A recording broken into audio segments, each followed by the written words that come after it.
Welcome to the Whitetail Legacy Podcast. And we get the back view of him. And I mean, it's just a mega. 52 yards is a long shot.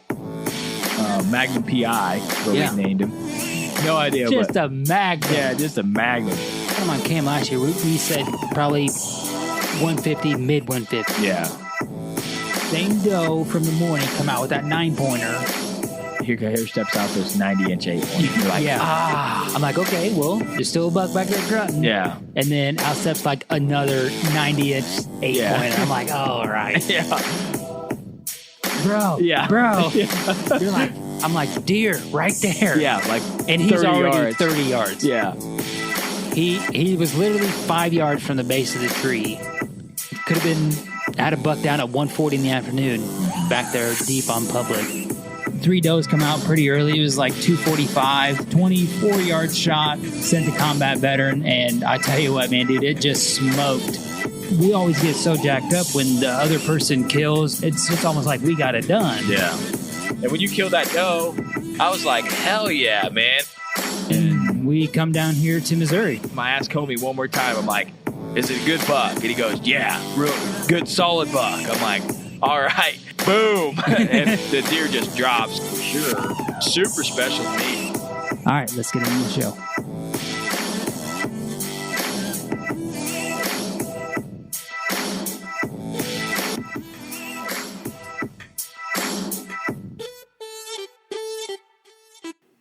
This is the Whitetail Legacy Podcast coming in your ear holes on a warm, sunny Wednesday. Finally. Here in the Midwest. It is beautiful out. It's going to be, 60? Almost 60 Sunday? Yeah. It's going to be real It's going to be almost day. 70 Sunday. Oh, 70, yeah. Yeah. So I almost said 70, but I was like, I can't remember. Like 67, Sounds too good right? to be true. Yeah. So hard to remember. We haven't came at you with just me and Home Slice for a while, so we figured this would be a good week. We have a gang of content coming for you guys. We got legends, we got companies, we got some more public land guy stuff. We got guys moving to kill deer. We got a lot of stuff lined up, ready to come on. We're gonna have a couple more podcasts come on in this off season. Just getting everything laid out to just turn out about 10 burners back to back to back. So I've been getting the scheduling going. It's a lot of fun. But like I said, we're going to come at you with just us, get you guys caught up, because like I said, the next 10 episodes are probably going to be not us. Yeah, it'll be after turkey season before we. It's hard to keep you guys updated, and a lot of people want to know what we're doing, which is weird for us, but this is why we do this thing, right? So first off, I want to shout out a bunch of people that have bought hats or shirts from us. Mike Wagner, Andrew, how do you say that? Aidenbaum. I'm going to stab at Aidenbaum. that. Andrew actually bought double of everything, and he was going to give some to his buddies, so that was super cool. Oh, that's super solid, man. Matthew Dennison, Jack, don't know your last name, bro. You're just like 3 doors down from us. He'll be over here hanging out with us for too long. Brian Johnson, Preston Teeterman. Yep. Thor and Paul, you guys know who you are. That's just a few of them that we were just remembering offhand, but the stuff has been flying off the shelves. We had to order more hats, had to order more. Oh, yeah, Scott and Nate. The TV's cut off. We almost forgot Next Level guys. Right. Scott and Nate, thanks for buying, but we had to order more hats, and we have another shirt order. Are they better quality shirts? Yes. Okay, and we got better quality T-shirts for the logo. All right. Got that out of the way. Let's get into the people that make this possible. Start out with a VIP veteran shout out. Yeah, this week's shout out is Jeff Cochran, and he was in the U.S. Army for 12 years. Jeff, we appreciate your service and the sacrifice you made for this country, and as well as your family. Yeah, that's super solid, man. 12 years is a long time. I think it's 20 and out, man, and that just 20 years is just too long, man. That's just too long. That's a lot of time to just keep signing that line, you know. To be gone, Dick. You never know where you're at. Right. So you never know where you're going to be. I would say it sounds like tough. they have a pretty solid plan, but, man, you know how that goes. Yeah. All right, let's get into ECW calls. Jeff has a new commercial out for his calls being in Farm King and for his company. You can pick any local guys that want to get his calls. You can pick them up from Farm King at any of the local areas. That was huge for him. And Gander Outdoors also. So big shout out to him picking up more companies to carry his patent pending double-sided turkey call that we will be using soon. All right, who else we got? Exodus trail cameras. Exodus trail cameras. So, I ran. If you go back to what episode was the late season whitetail tactics? Do you remember? Anyways, we had late season whitetail tactics. We had Saskatchewan. That was like the area for cold weather, and he suggested running industrial double A's. Mm-hmm. I bought some, put them in an Exodus through all the winter, and I had 99% battery life when I just pulled it. Nice. When I found that shed, Right. so a week ago. So it went for 3 months through like negative temps, and it was at 99%. Like a lithium should be, but this is the industrial double A's, and they're almost half price of lithiums. So that's a really stat tactic, along with another. There's a bunch of good tactics in that episode for cold weather, but that was a really good cold weather tactic that I thought I wanted to cover. And the Exodus trail camera never missed a beat through the cold weather, but we knew it wasn't going to be a problem because we ran them last year. Excited to get more Exodus cams out there and get them on video mode. I think we're going to run 2 on the same tree, different directions this year, right. just to kind of fill in some more missing details. But is that it? Getting into Ingram's outdoor obsession. Oh, Ingram's outdoor obsession, man. Yo, yeah. Dude is scooping sheds. Oh, he's killing it. Yeah, and he's doing solid, doing better than us, man. Just bought a camera to be able to take some high-quality pictures in studio and to film a little, I guess. Awesome. Us talking about filming hopefully motivated him a little bit, but I know he's super jacked. All your taxidermy needs. Does he need a camera arm? I got one. I told him that you got one, but I didn't know if he wanted to get the stiff arm Elite or whatever for his Micro Four Thirds camera. No, I'll probably just sell him my regular stiffy. Oh, really? Oh, yeah. okay. Because we got the bulky base now for the big one. Oh, yeah. Oh, yeah. I'll let him know. And I got the email back about the new springs. Did you? Yeah. Are they going to send us one or what? No, you got to buy like a pack of 10 for like $1.43. Well, we need 10 of them. That's yeah, probably right. solid. I was like, that's probably a good idea. Because I'll lose them. All right. That's it, right? That is it. Oh, that is it. Okay. All right. So we're going to get you caught up with what we got going on, what the future holds for us the next 8-10 weeks of podcasting that you guys aren't going to hear, but us just talk a little bit at the beginning. So we want to talk about our public land scouting. We put a huge effort in last year to check out multiple public land pieces, and we have it narrowed down to one that we are going to solely target this year coming up. And instead of targeting other ones, we're going to put all our eggs in one basket. We still have the info from the other ones nestled in there, but we're going to keep it pretty hardcore while we can on the one public, and we actually are trying to gain private around that one public. So, but we went out there. We went on a shed hunt. It was a little early. It was raining. It was terrible. Yeah. Shout out to Nick Brown and Ingram from Ingram's Outdoor Obsession coming out there with us. Ingram was like, "Dude, you guys are dumb going back here." but it was a lot of fun, man. It was cool to get all the guys out there and go through it. We scouted a lot of different areas on that public that we're going to try early season getting in. Yeah. But for our rut, where we were in the rut, what we thought was bedding was 100% bedding. This time of year, you couldn't even walk in it. And it's not as flat as what I thought it was. Yeah, and there's nothing flat on there. No, yeah. It's just all these little gullies almost, just little ridge tops. I think that's why they like it out there. They get out on those ridge tops to get set up. You cannot sneak down a ridge and up a ridge. It's so thick, the wind's not really going to be in there smoking through it, like it is out in the open. I mean, it's literally just about a dream spot. Yeah, and then they're real close to ag, so the deer that are coming our way, I have no idea why they're not just cutting south, unless they don't want to go across that huge ravine. Yeah. And they're coming out in the flat to kind of browse in that grass and then go. And what was there, like 3, 4, maybe 5 spots where they're crossing the fence? And like it is heavy traffic. You know that's where they're feeding. Yeah. So, but that's what we thought last year. I said, man, we need to get in here, in the morning. They'd be coming off the ag with the does. But we've seen that, but the bucks are coming from the other direction. Yeah. So, which some of them were coming. The 10 was coming from the other way. Yeah. But anyways, so we wanted to there's not a lot of trees where we're hunting. It's kind of like overgrown pasture, kind of newer timber. And we wanted to kind of scout and maybe find if there's a better spot. And there literally is not a better spot than where we're at. No.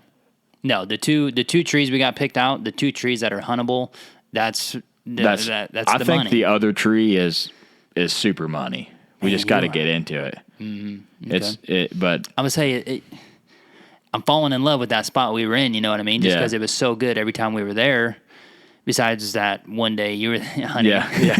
Yeah. But you don't know what's going on in the back. Yeah. And we did run one cam back there, but just like we've come to learn and be, pretty adamant about is that cam only tells you so much.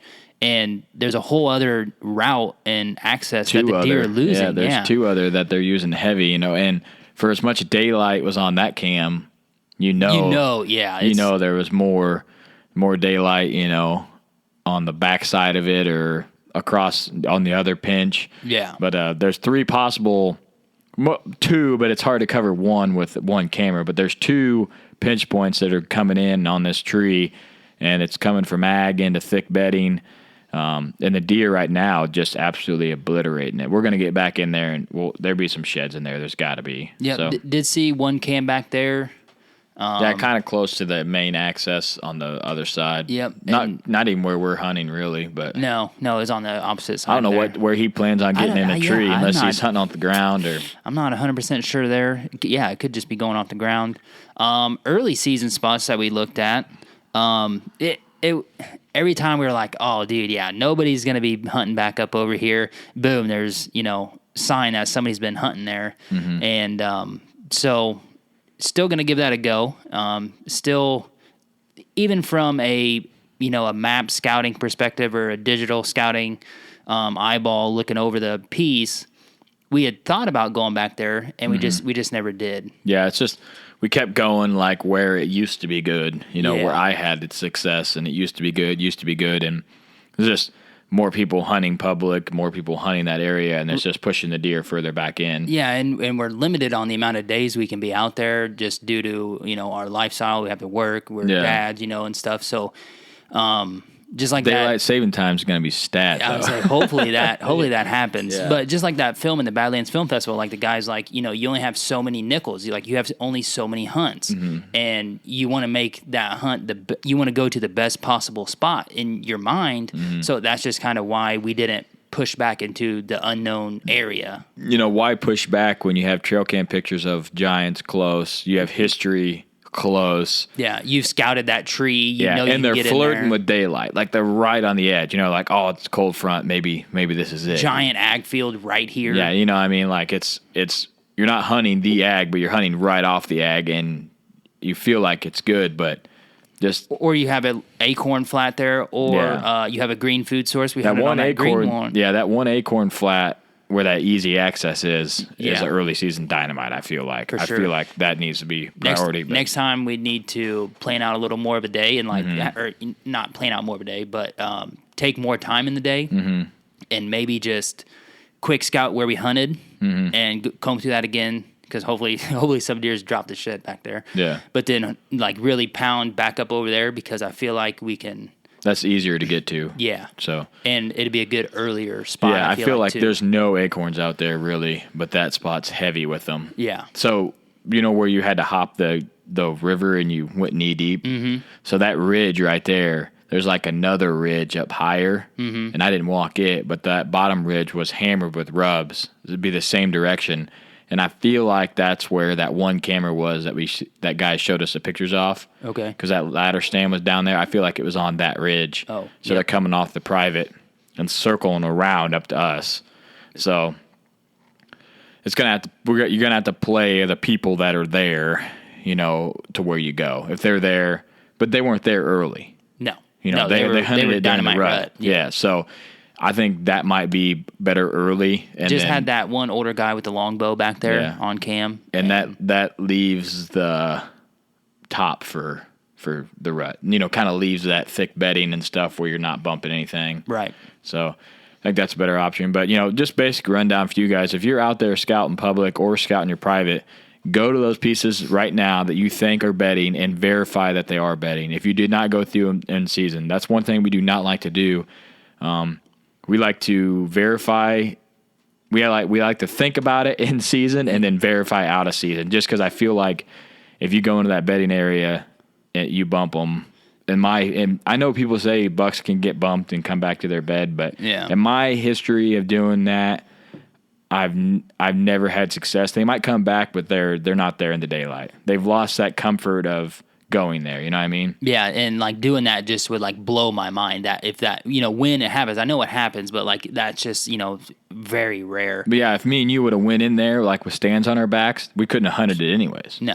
You know what I mean? And I was in that tree like, man, we should really get down and go over there. Yeah. But I was like, when we get over there, it's going to be a disaster. I could just, and it would have been. You know what I mean? There's like that one point where that scrape was. I feel like that is the money spot. Yeah. But man, you can't shoot anything. No, you're not. I don't even care if you had a gun. Yeah, you're not getting back there even, and then you can't shoot. You know what I mean? Yeah. And then if any of those gullies are full of water, dude, you'd have to be at that tree at 4:30. Yeah. Or like if there was a tree there, you'd have to be there at 4:30. Yeah. I mean, but like, just like Cody was saying, how we got back there is last winter you went back there, scouted, found some sign and stuff, and you wanted to hunt there, and it's kind of a newer spot for us, so you don't really know how the deer are using it. You just see what the sign was from the previous year, and that's why through our observation of hunting, we're like, okay, so this is the doe bag, and being a timid hunter that we are, we both kind of are like that a little bit. We just didn't want to press in there. Converting you to the dark side. Yeah. I mean, because if it was like what we thought it was, like it is bedding, like it just in there walking around, I'd have been like when Magnum PI went in there, and if we would have got down, that deer didn't leave there. No. He was in there. Right. I guarantee he was in there and bred that doe and then rolled out. But you're not sneaking in there on deer and hanging and banging. No, not there. You know what I mean? You ain't doing that. So it's just different. It's just different terrain. It's nasty and it's not feasible. I know a lot of guys are listening to this are like, hell, just get in there. You know what I mean? But I'm not saying like don't ever go in there. If it's if you're like gonna take a long ball shot, go for it. You know what I mean? But for us, this is a place that we want to hunt repeatedly. We have really good success playing the downwind side of that. Yeah. If we were on a 3-day hunting trip and we were in that tree and we're like, that was our second day. Yeah. I'd been like, all right, let's go. We'll run out this hunt here a little bit in the afternoon, and then we're going to get down and go in there and hopefully find a spot to set up tomorrow. Yeah. So it's all situational. It is. So another thing that we like to do this time of year, and you guys can do also, is scout hunter sign. You're not supposed to leave stands up in state of Illinois on public, but a lot of people do. We don't because we run nice stands and we don't want them stolen for one. Yeah. We found a lot of stands out there, and that just shows you, or tags, people put the little tree markers or stuff because we found that access trail that someone made. We're like, geez, because it was tagged, you know what I mean? But scout that stuff right now because if there's stands there, more than likely they're not like where we ran the Exodus in the bottom all year. We never knew there was a stand there. No. We went down there. I'm like, oh, damn, there's a stand right here. But we never got a picture of that guy because he cut right before our camera. Yeah. And he might not even known our camera was there. No. But that just goes to show you. Maybe if he was like up there glassing and just happened to see it. If you just went off what you're on camera, you're like, oh, there's no one around here. Yeah. And then, boom, there's a stand 100 yards away. You know what I mean? Like, it's just good to walk those areas now and mark that on your phone or whatever app you use. Yeah, or, there's bark chipped off or, whatever. You can tell, like, if someone's made access through something or knocked stuff down or been in a tree. You can. Yeah, it's going to be a lot bigger than the deer going through there. Yeah. So one other thing I like to look for, of course, is previous sign. We don't do a lot of hunting over that sign, I don't feel like. But we like to get in the general area. It makes you think about that area in your head. Like, okay, there's sign here. I just feel like so much signs made nocturnal, like them rubbing posts. Mm-hmm. Like, I feel like I wish I could just burn an Exodus camera on that on video mode because that would be sick. You know what I mean? But I just feel like that's nocturnal stuff. But I could be wrong. But, I mean, that's wide open, but there's hella sign right there. You know what I mean? Yeah. But another thing that I really like to do this time of year is find huntable trees, which seems silly, and then mark them on your phone. Mark them on your GPS because I think I marked like 8 or 10 trees will I ever hunt there? I have no idea. But dropping a pin and literally write huntable tree is way better than looking at a map and be like, oh, that tree might be good. And then you get all the way back there and it's not. You know what I mean? Yeah. Or like, hey, we need to take double the straps because it's a giant tree, but it's the only tree. I got that in the notes too. Big tree or, gonna have to hang high or gonna have to hang low. I like to write that stuff down so I know. And then, like you said, we run into it a lot where at least that bottom step, you're going to need an extra. I know Lone Wolf sells longer straps, but those straps they work it perfect the way they wrap around, so I just don't want to switch that up and get the long straps when you can just run a ratchet strap. Yeah. Yep. So, and just like Cody was saying, like, there are people out there that do leave stands up, which you're not supposed to, but put that stand that's there on your map, or, mark it somehow, but mark it as a different color. Be like, this is another hunter's spot, so you're not trying to roll up on somebody and legit, cock block them. But, at least you have that idea that somebody else is in that area, and you're not trying to be right on top of them. Yeah, another good thing that I like to think about when you find that stand, you start thinking about how are they accessing this? Yeah. Because that's going to affect how the deer act using the area, you know what I mean? Yeah, because when we seen them too up at the early season spot, I'm less like, are they walking in? Are they walking in? Like, because it's almost dead middle. Yeah. Either way. And I'm just like, man, I'd say they're biking down that trail and then cutting straight in. I'm going to say it's easy walking, but it's far. But, so if you've seen that stand this time of year, right, you're out there scouting, then you see a bike park there or you see someone walking in, now you're like, okay, which way is the wind blowing? How's that going to affect the deer movement? Yeah. And you play off him.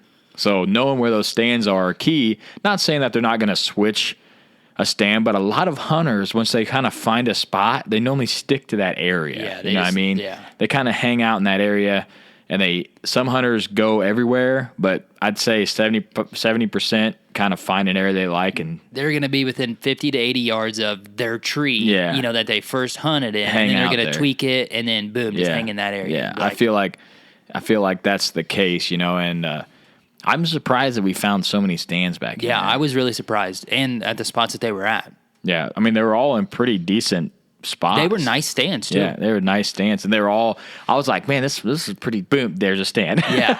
I was like, dang, man, they're just hunting the same spots I want to hunt. Yeah. So, but those stands are just, I feel like if we could get in there early and just risk it, Yeah. But we can always, if we see someone else going in. Well, it was just like we didn't mark that spot off, but just like I said, we went another 80 yards and we found another good spot. We're hunting the same area and we're kind of hunting the same deer, but you're far enough away to where you're not literally seeing the guy. During the rut, we had a guy like 150 and 200. And yeah. So and we seen a lot of deer. Right. So just as long as everybody's going good with the wind, you're normally good. If someone isn't blocking on your wind, then the deer will start blowing and hopefully just come right to you, because that happened too. That's what happens too. Start blowing and run around right to you. But yeah, that's just some of our scouting efforts. A lot of people say look for sheds and see what bucks survive. That's great, but I feel like finding sheds on public and that deer still being there is even less of a chance. You know what I mean? Yeah. And you don't know. I mean, opening day on this public, there's 15 cars in the parking lot. The first day you could shed hunt it. And I was like, Jesus God, there ain't a shed out there. You know what I mean? And there wasn't. There wasn't. So, but that's just something for you guys to think about. Just get out there and walk it. You will learn so much by walking. A lot of people like to get on the four-wheelers and drive around. You got to get off and walk that. You got to walk the shit. Then you'll learn, man. You'll see on the trail, on the four-wheelers and side-by-side, you can see that main trail, but then you don't see that secondary small trail that's got all the little rubs on it. You're like, oh, I need to be thinking about this one too, because it's actually downwind of where my stand is, because I'm hunting the main big trail, you know what I mean? So you got to put those pieces together. But you want to talk about the bow league a little bit? Yeah, so if you guys have been following along here, like, I'm trying to really shoot my bow a lot this year. I made a bad shot on a buck that we didn't even talk about, because when I was making our intro, which you heard on the intro of this episode, new one, we forgot to cover that. I put a bad shot on a buck. It wasn't a bad shot, but just the way everything played out, it ended up being a bad shot. So alert deer, long range shot. Yeah. Didn't stop him. And hit him back. Hit him back. Yep. So don't know if he's alive or not.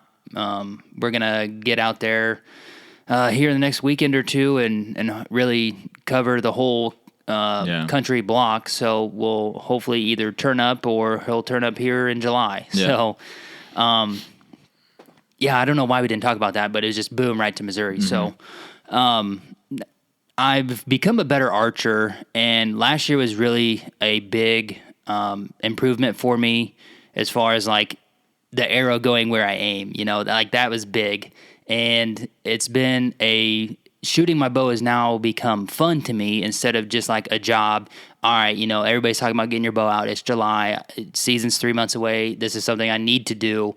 Now I want to do it. And something that's helped me do that is Ben Harrison with the bow hunting league, has expanded that league and that group to just more than a whitetail championship. They also have a turkey hunting league. They have a shed hunting league. Or a competition, and now they have a one-shot yard league. Somewhere in Ben's brain, he comes up with an idea and says, hey, it's going to be a 40-yard shot this week.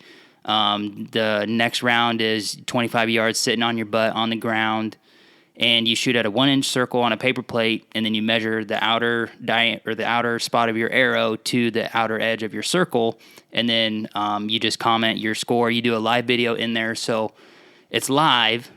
And that's kind of like the pressure spot, It's not just how it's shooting 3D with your buddies. Like you have a little bit of pressure, like it's live. You can't, So it's just a little better simulation, a little better added than just out shooting in your backyard. So until 3D really gets up and going, I'm glad Ben's done that. And it's got me shooting my bow at the late spot of January, the whole month of February. And I think there's this week and next week, and then that's going to wrap up.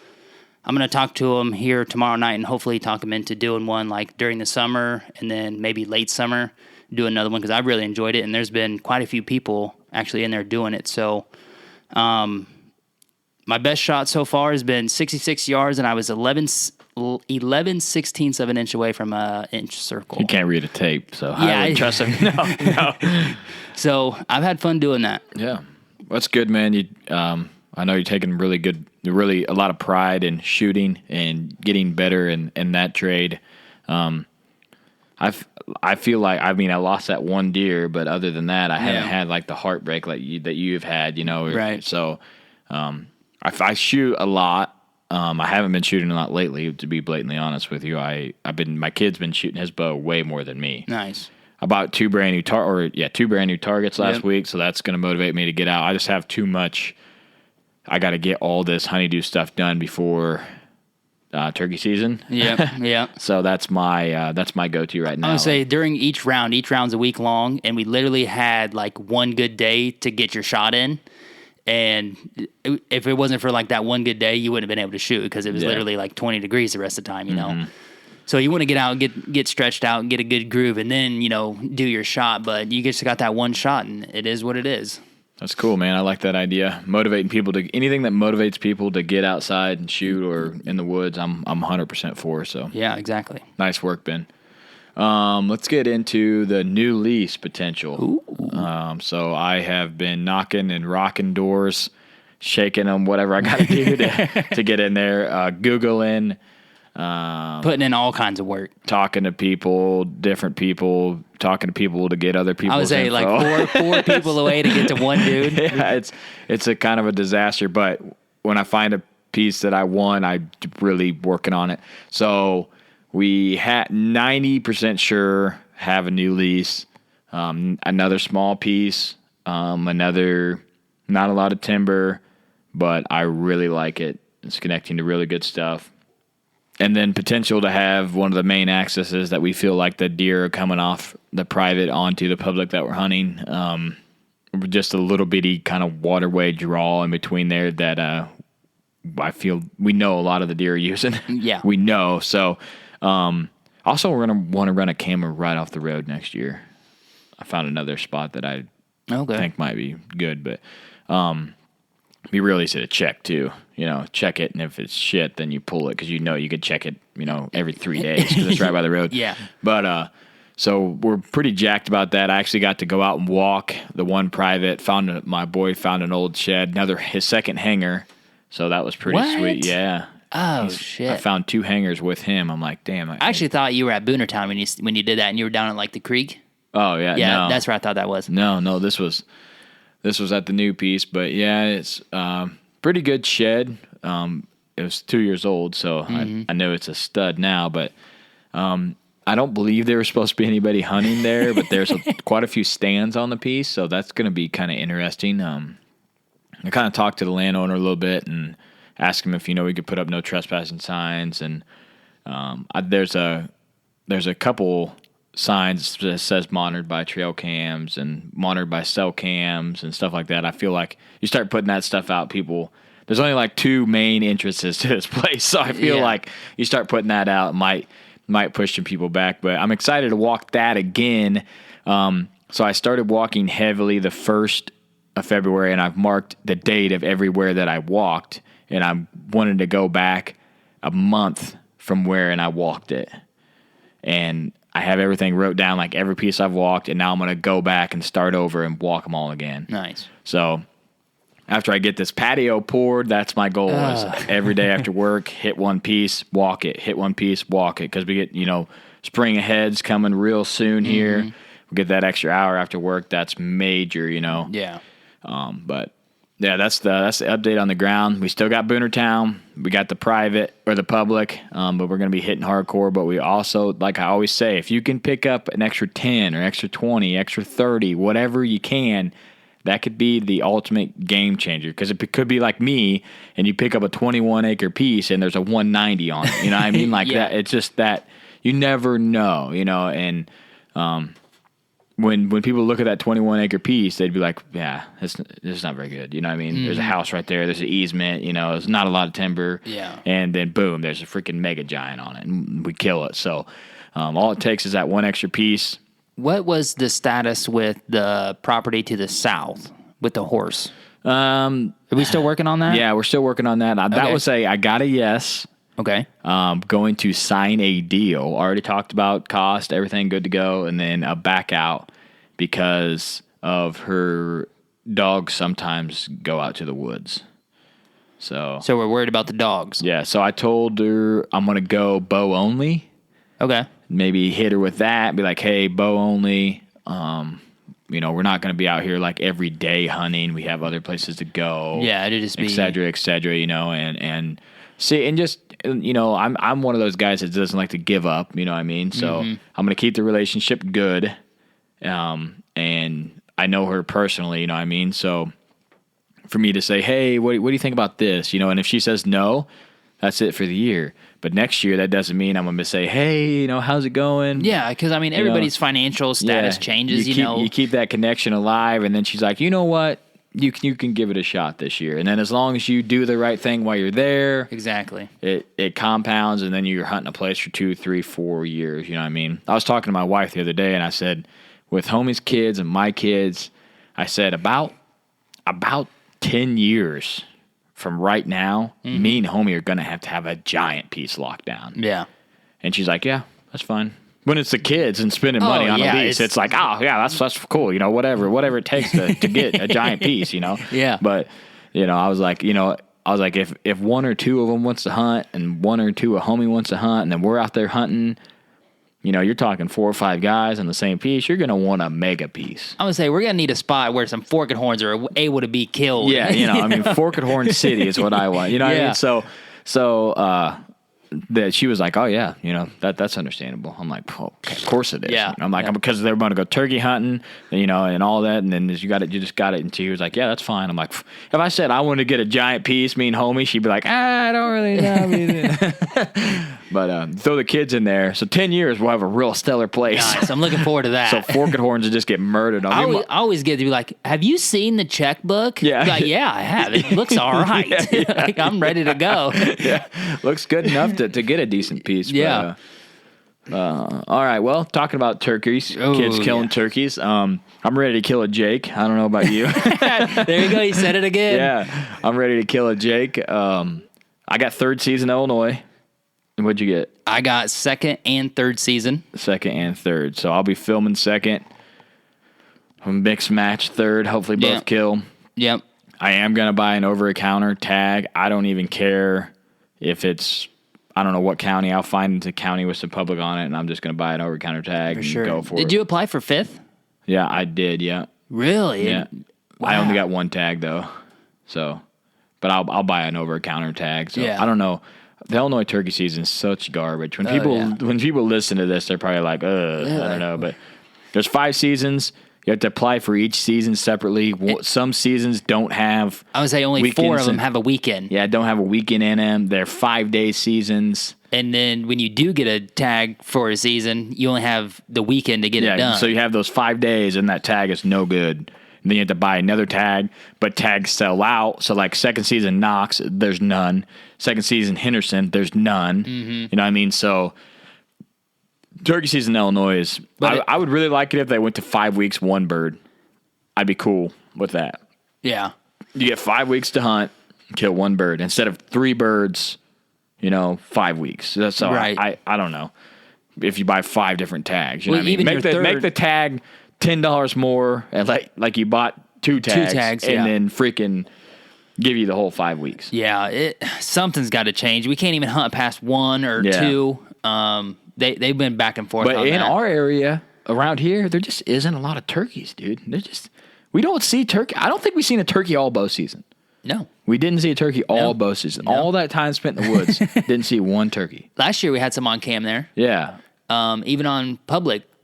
No turkeys, dude. On either public. Yeah. No turkeys at all. So, you know what I mean? Like, there's just not a lot of turkeys around here. I just don't know. But down there, bro, we're going to be set. Yeah. We're at least going to have a lot of gobbling. Action, yeah. A lot of the gobbles all day. Right. They might be hiding in the woods in the 80-foot goalie, but they'd be gobbling their brains off. But, yeah, so that's our Illinois turkey season. Nebraska turkey season update. Do you have a legit update on that? I believe we're going to go out to Nebraska, hang out with Nate and Scott from Next Level Deer Supplements. Going to hunt some Miriams out there, I believe, at Scott's place. And that's going to be going down the weekend of May 2nd. That would be our 4th season here in Illinois. We're kind of waiting to decide or wait to see what tags we got here before we plan that trip. We definitely know we wanted to get out there. Their season starts in March and goes all the way through like late part of May. So we have plenty of time because that's a whole month before our season even opens up. Mm-hmm. And then a whole, almost month, 3 weeks after our season closes. So we're just waiting to see what we got here. I think it'd be cool to go out there. We both kill a bird the first day, and then we could just party the rest drink of the Busch Light and scout public land. Yeah. You know what I mean? Right. That'd be perfect. So hopefully, shout out to Scott and Nate from Next Level for inviting us out there. Yeah. Kill some flatland birds. Right. I know Scott was on them in deer season, so hopefully he can do the same thing. Yeah, we'll see.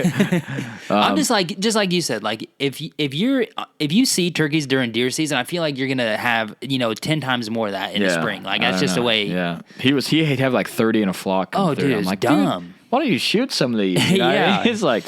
That's when he's like, just come out here. You can hunt all day them. out there, right? Yeah. Oh, dude, we're going to be hunting cool. at like 9 o'clock at night. It's going to be sick. It's going to be so cool. I know. Just hunt all day. Yeah. Hella naps at midday. Hella nap. Right.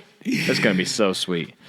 But that's about it for the turkey season update, right? I mean, we're ready to get out in the woods. I'm not huge on turkeys. Homie's mega giant on turkeys. I like being out there, so I'm going to go kill as many as I can. You know what I mean? Yep. As many as I can get tags for, just for content, for fun.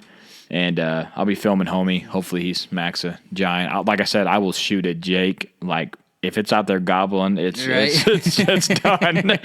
I killed a Jake last year. I'm not against it at all. So no. So I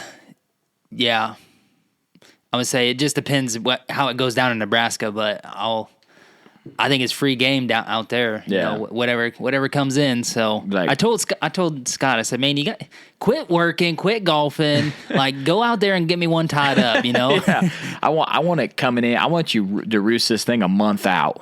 Yeah. So I Yeah. just be sitting there like, okay, he's coming eventually today to this tree. I know. You know what I mean? Yeah. He's at this tree Monday through Thursday over here. You know, that's what I need from you guys. So, Don't have to be a Magnum, just a no. solid bird. Jake, man. Yeah. Yeah. Is it one bird per tag out there? It is. And it? I don't know how much a second tag is. Yeah. But I mean, if like Miriams are notorious for being in groups like that, Yeah, you we know, might just so boom, you might boom. just bang it out quick. And then, Yeah. I mean, so like in Oklahoma, the second tag was $10. So it was 140 to get your first one in your license and then $10. How much so is we a just tag? bought How two. much is a tag? 200. 200. Yeah, that 200. ain't bad. Cheaper than Missouri. Yeah, for So- sure. Boom, 250. What? That's $250. Yep. Yeah. So it's gonna feel real bad. 200 on a turkey. Like, man, I got some breasts off this thing. This is sweet. Yeah, I'm just looking more forward to the mount. Yeah. Are you gonna go full body again? Oh yeah, yeah. Really? So Holy smokes. my plan is to potentially try to do a slam. Yeah. Full bodies. Maybe have to call in a favor to Spencer down there in Florida for Yeah. an Osceola. Yeah. That's my back burner, but I got to kill a bird here at home. A Like that's my solid one. problem. A solid one at home. Right? So- I mean, I've got, birds down here, but like just in the sequence of events, Never got a full body mounted. Yeah, I so, didn't do full body, so Just fans. I seen a pretty cool display for turkeys of somebody did a slam. They're all four birds were all full body, and they were all just kind of in a different, unique pose. And it'd be something I could build like a nice oak wood display, and get it up in the corner Put it in and the have studio. all four birds. I could put one flying in every corner. Yeah. So that's kind of the tentative plan right now, and hopefully we can go out there with Nate and Scott and have a gang up time and hopefully kill something. Yeah, that'd be a blast. Well, I think that about wraps up the update, don't it? It does. All right. Well, we appreciate you guys tuning in, getting the update of what we got going on in our lives. We're still working a ton. We're still dadding it up hardcore. Super hardcore. Yeah, I got a birthday get close to that turkey hunt, so Hey, I want to make yeah. it. I want to make it work though for sure. So, well, we'll see how it happens. Can't miss a birthday. I'm against missing birthdays for hunting. So if it doesn't work out, homie will be out there just like Oklahoma out there Yeah, slinging, I would say singing I by wouldn't even himself. really kind of planning on you going, but you going is Yeah. going to be even more epic. And I know Nate and Scott want to meet you face to face and Yeah. give you some shit. So See how ugly I really am. yeah, you're just like, hey, I think I'm gonna go out there too. I'm like, oh shit, yeah, Yeah, let's yeah. roll. Because I know you're not all fired up about turkeys like I am. Yeah, I don't know. I like going out there. I'm just not jacked about turkeys. Yeah, I understand that. I got that turkey target for the bow though. I haven't killed one for a bow in 3 years. Yep, So yep. I don't know. Maybe I'll take a bow. I don't know. Yeah, see, if Not there, not out there. Here. I was gonna say if that second tag was cheaper, then I'd give it like a good day and a Yeah. half shot with a bow. You know what I mean? Well, you got to fill the first tag and then Right. bow the second tag. Exactly. So, all right. Well, get out there, find some sheds, take your kids. My kids absolutely love shed hunting. I don't know. I feel like all kids would if they got out there and got to do it. But my kid begs to go. Absolutely begs to go. I'm like, it's 10 degrees out. We're not going out shed hunting. You know what I mean? So try to leave a legacy if you can, and whitetail legacy's out.